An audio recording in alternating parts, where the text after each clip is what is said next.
Hey everyone, Rob from Southgate Media Group here. Before we get started with this podcast, we have a quick message. If this is your first time checking out the show, we love that you found us and we really hope you enjoy it. What we have to say is for the subscribers. If you enjoy our shows, would you please donate to help keep these going? We don't want to have to put traditional ads on these shows, but this does cost money. So we really do rely heavily on donations. To make a donation to the show, please go to our website, www.southgatemediagroup.com. Go to the page for the show, and in the upper right-hand corner is a donate button. It takes you right to PayPal, and you can donate whatever amount you want. Thanks a lot for listening, everybody. And now, on with the show.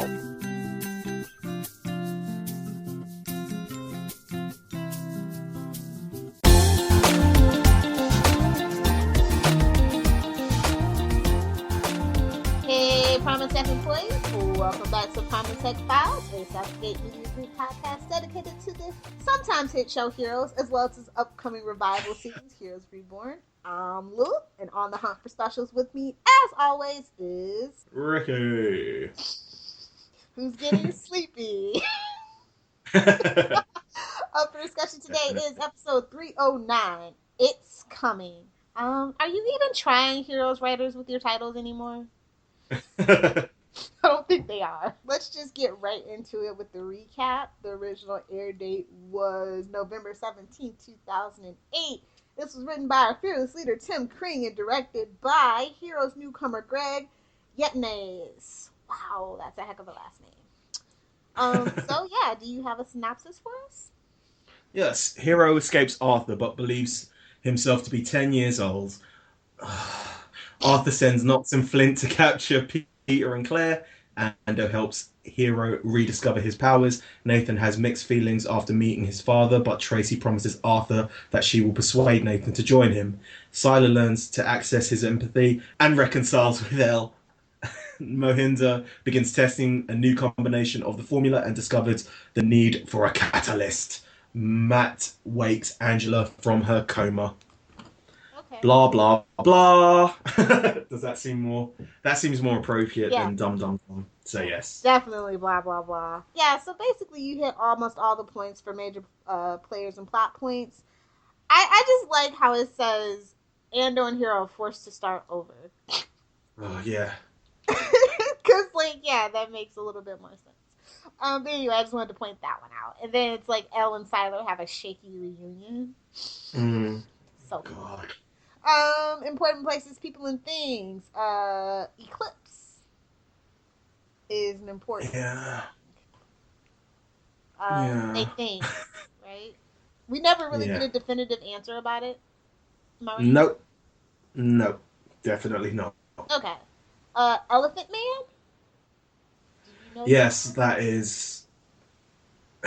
No, that's just other Mohinder subject, but yeah. Yeah, exactly. Poor guy must have spent forever to makeup. Let's see. Bolarama. Yeah. It's where he and Ando are in Tokyo. I swear, I never saw one of those when I was in Japan, but whatever. That seems like a... Never mind. Anyway, in Sam's Comics. Yeah. Sam's Comics. It's the comic store. I'm so down, yeah.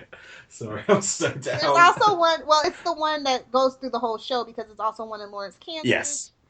And then Ability Theft, I guess. No, we should talk about the Catalyst, I guess. That's really important for 2 episodes. No, right? Am I wrong? Yeah. No, it is, but it's just the fact that it's only important for something that should be more important is only important for 2 episodes. But yeah. Yeah, it is a genetic modification formula used by the company. It is capable of giving special abilities to people who don't have them naturally. The formula consists of 3 parts: 2 halves of a schematic document, one that Kato had, and one that Angela had, and a catalyst, which was held in the body of Hiro's mom, and then. Hero's mom, Claire, and then Hiro goes back and obtains it, and then Arthur gets it. Yes. Yeah. So yeah, that's pretty much it. The castle was destroyed when Peter and Sylar killed... Ooh, well, yeah, because we're talking about that. Killed Arthur, the new host at the time. But there are a few vials containing the formula that survived and have since been tracked down and destroyed, supposedly. But doesn't seem that way with Heroes Reborn. Definitely. So yeah, that is all the important people, places, and things you need to know. Now, we can get into the breakdown. How do you want to talk about this? I am just going to say I have, in my notes, I have 3 names. I have Hiro, Sylar, and Matt/Daphne. And at the end of it, at the end of every sentence I've written down for them, I've put, really, question mark? So yes. Ricky is slowly turning into me at this point. I know, right? I don't know. Let's just talk first about, I just want to talk first about the kind of good versus evil, which is kind of brought up in this kind of episode. So you've got like Team Good, Team Hero, and Team Villain, which is obviously led by Angela and Arthur. And it's just really weird how at one point, I think they even say like, in the last episode, Nathan says, choose a side, Dad, it's either, Lindemann or us. And that's exactly what happens in this episode. Everyone has to choose their side of what they're going to be on. Whether or not they stay there is another matter entirely, but yeah. Yeah. So basically, I think you can sum up Hero's journey in this particular episode is when we come back to Heroes in this episode, we see Arthur still holding his head.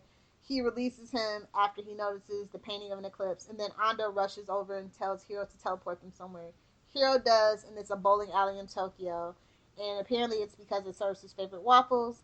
Ando realizes that Arthur has erased most of Hiro's memories, and he thinks he's 10 years old. He manages to teach Hiro how to use his powers again, but then Hiro uses it to play pranks on people, and then he teleports them to a comic book store. Yeah. And then, the Ninth Wonders comic book comes up again. Did they really need to do this? We went through all of this in season 1. We had a big man-child discovering his powers in season 1, and now we have a big man-child discovering his powers in season 3. The twist for this is, I guess, because they felt so bad what they did to Kyson James Lee with season 2, where they just had him reading the scrolls or whatever for the most part, is he's the one that believes in Hiro, and Hiro's the one that's doubting him. So I guess that's kind of why they did it. Maybe.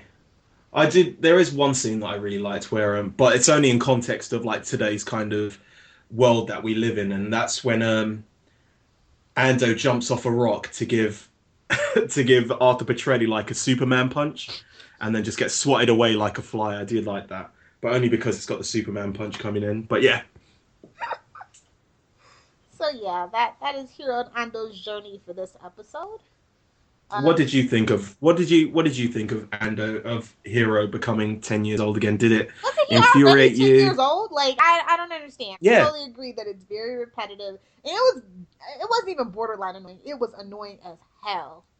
We've done so much to bring Hiro so far, and they keep for every step Hiro makes, we literally take 10 steps back, and it is so frustrating. He's the most annoying character at this point for me in these rewatches.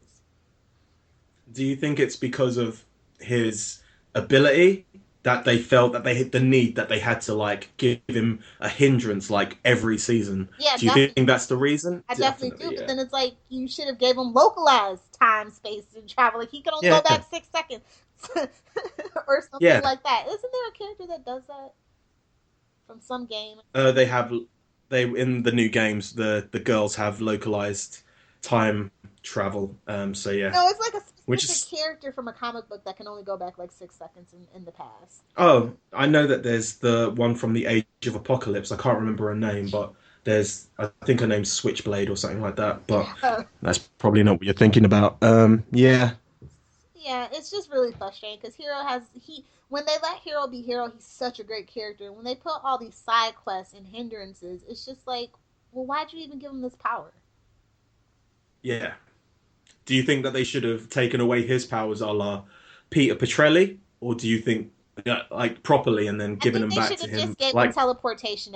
They should have took away the time travel and just let him teleport. Yeah. If that was the case. If that's what they were worried about. Definitely. And then in season 4, when what happens, give it back to him. Anyway, Yeah. moving on. Who do you want to talk about next?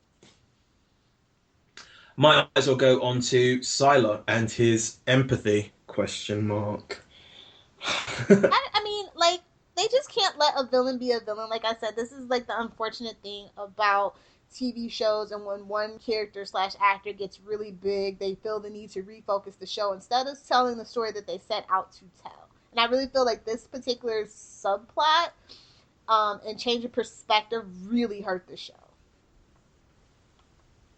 Yeah, I agree. I think they've also started to let Peter kind of fade into the background now, so that he's not as annoying as he was like in season 1 and season 2, which is a good step. But in order to combat that, they've, I guess, yeah, but it seems in order to combat that, they've pushed Zach Quinto front and center. And yeah, you're right. I kind of like, sometimes I like my characters who are evil to be full on evil, and every now and then have like a little kind of reasoning why they're kind of so evil, but this is going a bit too far. And yeah, I didn't like this kind of retcon of him being able to take powers using empathy, because, well, mainly because, yeah, and they only use it for literally like this episode. They never really bring it up again, I don't think. Well, no, they do bring it up again later on in season 3 when he teams up with Danko. Okay, maybe. Okay. So it's like 2 times, which is stupid. Okay, yeah. Okay, so Sylar's journey summed up. We meet him in the Pinehurst building. Arthur tells Sylar that he knows that he saved Peter because of his empathy. He then sends him into a dark room where Elle is chained up. Elle starts electrocuting him mercilessly, and with increasing voltage. After some strong shots, Sylar is like clothes is burnt to a crisp, but because Sylar has Claire's power, he's not really getting hurt. So she exhausts herself, and then she's like, "Kill me." And then he raises his hand, but then he just decides to let her go. And then, like, I guess after that, she like forgives him and whatever, and they start that stupid thing. Yeah. And so basically her forgiving him kind of stops her powers from shorting out, but also at the same time it makes him like be the empathetic guy who's able to gain powers now from just empathizing with people. So yeah, this is one of my really question mark kind of statements. So yeah. Yeah, exactly. And then she like helps him master his newfound power, and then like it gets like sexy fun time for no reason. But then it's Elle, so I totally let that go because she was just sex deprived. It seemed like from the minute we met her, so I just let that go. That's just part of who Elle is. And then he and Elle like get released, and they like go off, and then like Arthur's like watching this like Arthur sketches the eclipse, and I'm like, ugh. So sick of the Isaac power without Isaac. Anyway, so yeah. But yeah, Creeper Arthur as well, just watching them. Yes, my dears, do it. Do it for your puppet master. So yeah, that's all. And Matt and Daphne go through. Oh, I can kind of see where you're going with the kind of Matt and Daphne thing now, because it's been what, 3-4 episodes that they've known each other and they're already in love. But yet at the same time, I only noticed it today, but they haven't even kissed like on the lips. Hold on, start over. You broke up. Yeah. I can see where you're coming from with the whole Matt and Daphne thing, because this has been what, 4 or 5 episodes that they've actually met each other, and they already love each other, yet they haven't actually kissed on the lips. They've only hugged. So, yeah. So tedious. So with those two, Matt takes Daphne to Primatech Files and discovers that Angela's in a coma. He tries to read her mind, and then he gets a glimpse of the dream that she's in and starts experiencing some pain. He attempts to reach out to her again, like he did with Molly. And then Daphne's like, I'm gonna go find a nurse. I'm like, dude, okay. And then she like literally runs all the way to Pinehurst to tell Arthur. And then Matt enters Angela's mind and he sees what's going on. She's handcuffed to a chair, and I go, ooh, Arthur, you dog. Anyway, Angela tells him it's impossible to escape because Arthur has locked all the doors. And I'm like, wait a minute. So he has Murray's power because he killed him. I thought he just killed him, didn't take his power, but whatever. Okay. So then, like, Matt sees that no, what happens? Like, suddenly one of the doors open and then, like, Daphne walks through. He tries to hug her and then she stabs him with a knife. And I'm like, what? Yeah. But it wasn't the real Daphne. It was Arthur Petrelli saying, women can't trust them. Yeah. They'll stab you in the front and the back. And then, like, the real Daphne arrives and like, she's like, you're bleeding. And then Daphne, then Daphne professes her love for him and they kiss. And then when Arthur sees his affection, he releases, releases them at the urging of Angela. And I'm just like, ugh. Ugh. Yeah. Why? And then to make things matters worse, when they're all conscious again, they're met by Peter and Claire, and I'm just like, oh god. And then Matt, under the impression that Peter sent him to Africa, asks Peter only to be restrained by Claire, and I'm like, what? Okay, she can hold that big guy back. And all it takes is listening to his mind of him saying literally the words, trust me, I'm not the one who sent you to Africa or something like that, is able to stop him from trying to strangle Peter. And this is not, oh, it's my future counterpart. It's, yeah. Yeah, and then also in that segment, for no reason, is when they reveal what the catalyst, what the catalyst was required for the formula, and I'm just like, sigh. So yeah, there's that. It's another case of heroes rushing through everything because they're coming to the end, and by the end I mean the end of this volume, and they kind of want to get stuff out of the way, but once again it just doesn't give you room to breathe, and they're just bringing things in for the sake of bringing things in to kind of come full circle with the story. So yeah, it just kind of the catalyst just appears out of nowhere. So nah. The just having Arthur release Angela because of Matt and Daphne saying they love each other was a big kick in the teeth. I have no understanding as why he did that. It just seems really stupid. Yeah. He's channeling his inner Peter at this point. He had to get it from somewhere, and he damn sure didn't get it from Angela. Exactly. Yeah. Oh, and we have to talk about... Oh, no. Yeah. What? That's all I really have to say about that storyline. You want to talk about Peter? Yeah, we'll just quickly... there's only one thing I have to... No, there's not really much happens with Peter. They just run off, don't they? Oh, God. Is it? Really? This show. Essentially, that's all happens. Peter. All they do is they run away from Knox and Flint. Oh, yeah. That's true.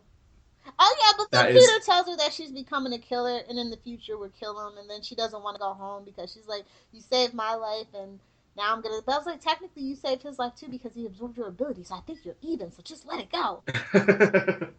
Definitely. So, yeah, I guess you're right. That's all that kind of happens.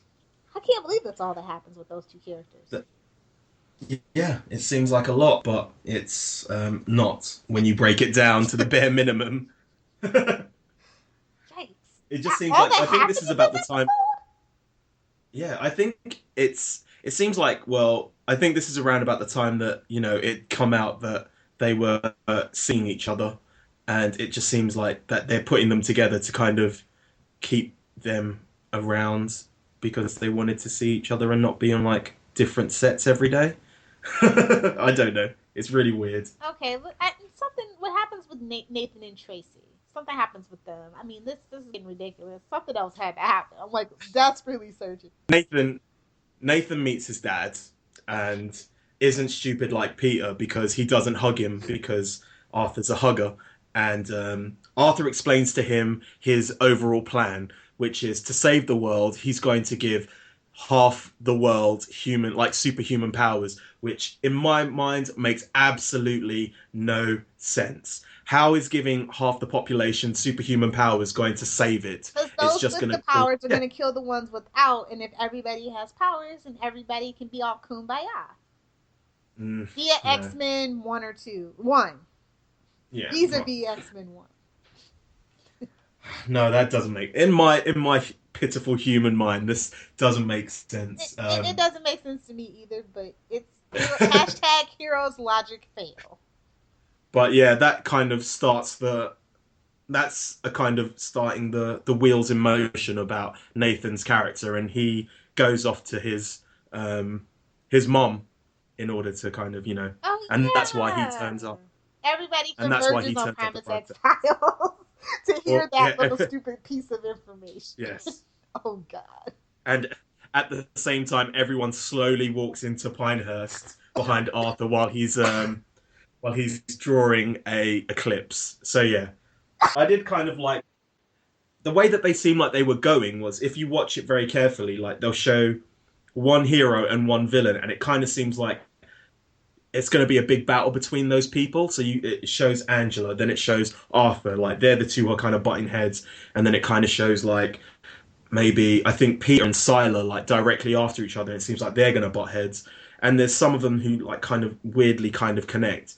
But yeah, that's the only thing that really happens when you break down this episode. Nothing really happens. It's just that kind of filler episode between something that happened before and what's going to happen next. So yeah. Oh god. Yeah. I do love the little frame though of Arthur's team at Pinehurst. That was like I think one of a really good like framing. It's really funny actually. Yeah. Yeah. I'm pretty sure. Okay, we're dead in the water with this. Let's get to the Definitely. let's see. Best character.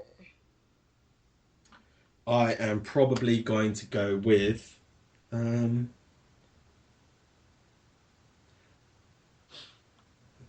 Jesus, you go first. I'm gonna go with Ando for not choking the crap out of Hiro. Oh god, yeah, definitely. He's such a good friend. Such a He good can put up with friend. it. Oh god, poor Ando. I don't even think I can give anyone like a favorite character in this because I don't like this episode. So yeah, I can't even like give it to anyone. Jesus, that's bad. Like I said, I'm giving it to Ando, and all he did was wrangle man-child Hiro. Yeah. I'm trying desperately. Um, Best character interactions.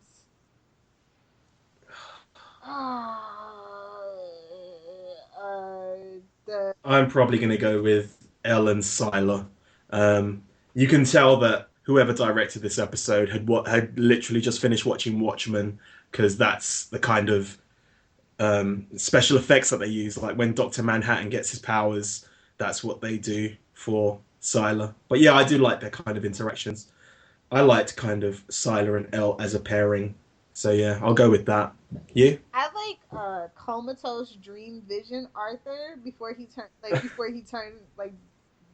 out of Daphne or whatever. Like as he's Daphne, I like that. He's sort of stabbed at that, and he's like, "Women, they're no good." See. I do like the little kind of thing that they do as well. When she walks around the corner, you see a shadow first, and it's not her. It's Arthur. It's obviously Arthur's kind of shadow, and then she kind of walks through the doors. I like that kind of little tidbit. But yeah. Yeah. So yeah, we've got some lines. There was like the dialogue was so atrocious in this that I don't have a favorite line this episode. Oh yeah, I do. I take it back. I do. It's Nathan to Tracy. Yeah. The last time I tried that, my brother came back from the future, shot twice. Yeah, I don't have any. I have one, but I'm going to relate it to kind of the context that it's said in, and also relate it to it being my low light of the episode, which is, wait, don't you know I'm Defensive Player of the Year? Then jump out the window. Because before that, Claire says to Peter, run down the fire escape. I've got a plan. And then Flint and Knox run in, and she says that line, and then she jumps out the window. How is that a plan? So yeah. Yeah, definitely that was a low light. It's Mohinder's plan of don't die. Yeah. Oh man. Survive. Oh, did we even talk about Mohinder? No, we not didn't, really did even we? much But to he say did. about him. He's just in that lab experimenting on people, going ape crap, and bat guano all Mm. over everybody. Like that. I mean, that's I don't pro industry understand how, like, yeah. fine. Mm. I don't even understand how these people are more decrepit than he is at this point, because he has a better kind of formula than they did, than he had originally. Do you know what I'm saying? So Oh, yeah, did you? that kind of didn't make sense for me. Yeah, who knows? It was only really Maya, wasn't it? So yeah. Exactly. Ugh. Well, and like it actually kind of makes sense if Maya was supposed to be the actual like the one that helped find the cure, that he used her sample and he's the one not deteriorating. It's just one of those plot points that get dropped, I guess. I guess. So Ugh, okay. so yeah, let's get out of here. Favorite moment definitely is when Sylar's flesh and clothes are destroyed as the lightning rips through his body.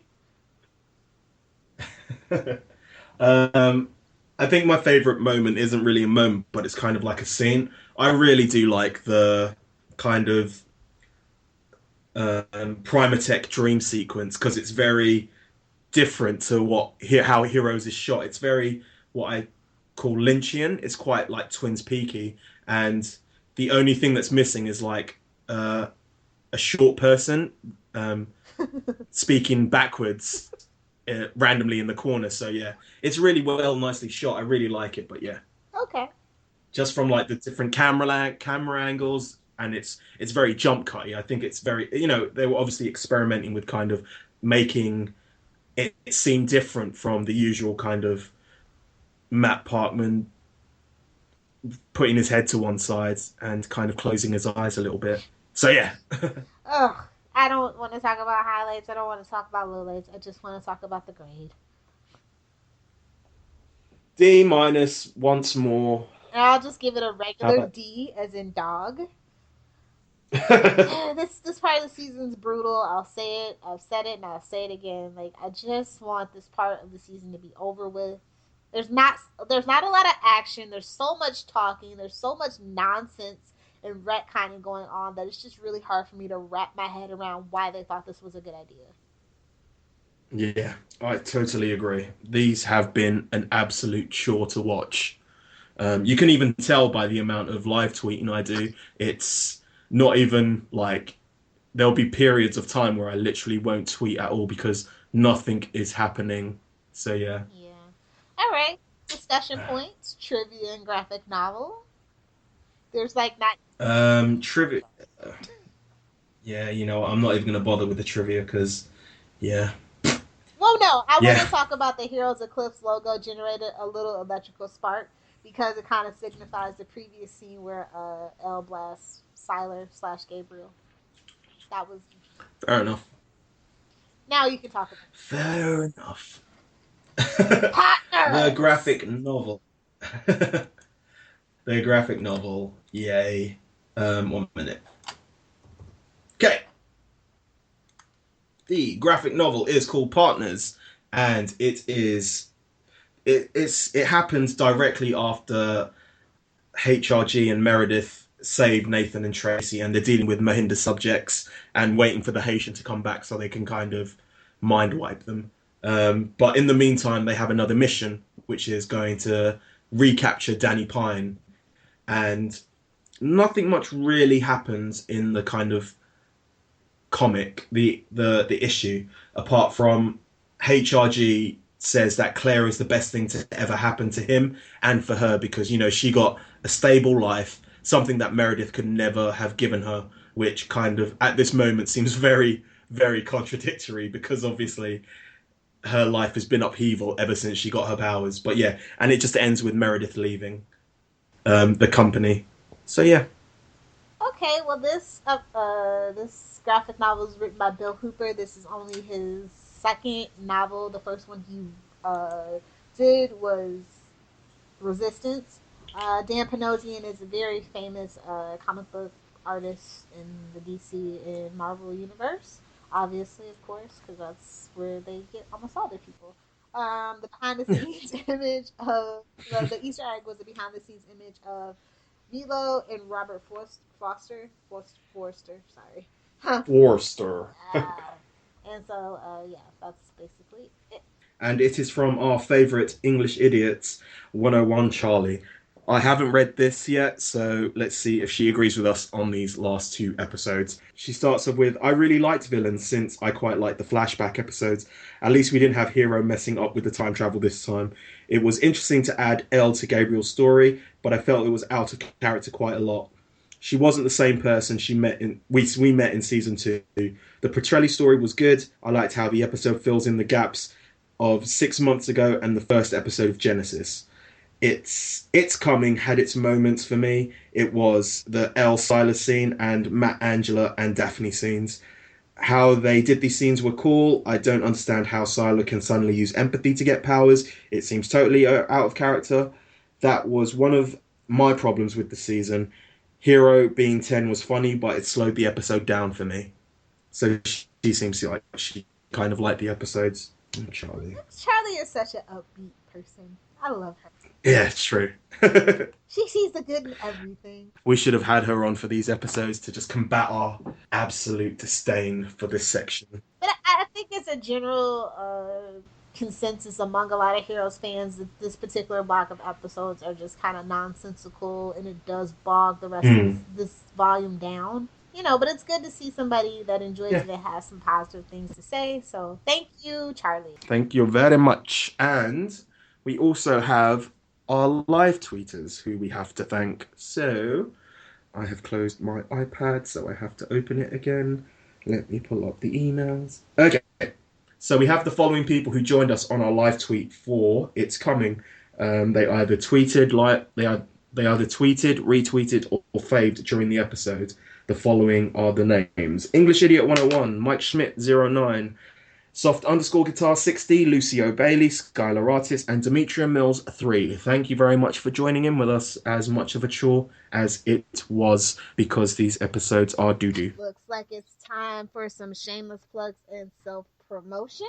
We'll start with the show contact info. We here at Primatech Files love listener feedback. If you would like to get a hold of us, we have a ton of ways. You can email us via primatechfiles@gmail.com. You can leave us a private message or interact with our posts over on facebook.com/primatechfiles.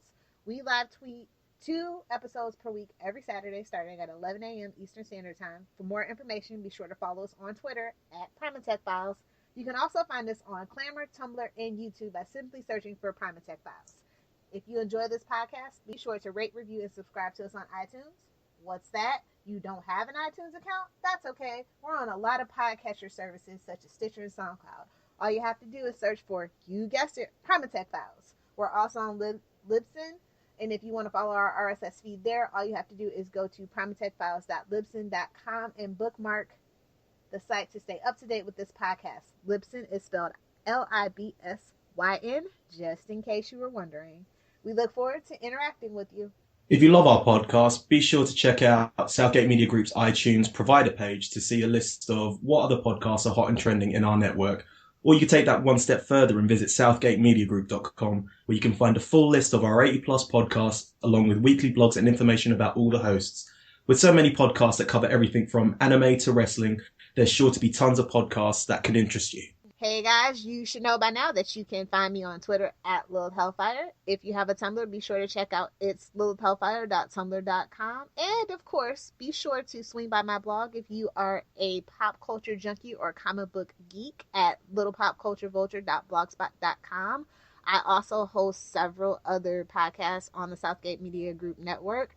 Some of them are The Flashpoint, Queen Consolidated, and Channel 52. So if you are into, obviously, DC comic book related stuff, be sure to check it out. You can find my writings at tvbinges.com. It's a place for all your binge watching needs, and you can also create your own TV binge and we'll help promote it. We do a monthly binge watch, which you're more than welcome to join in. Just go to their Twitter @tvbinges just to find out more information. You can find me on Twitter @RickyJDiaz. That's RICKYJDIAZ, or Z if you're American.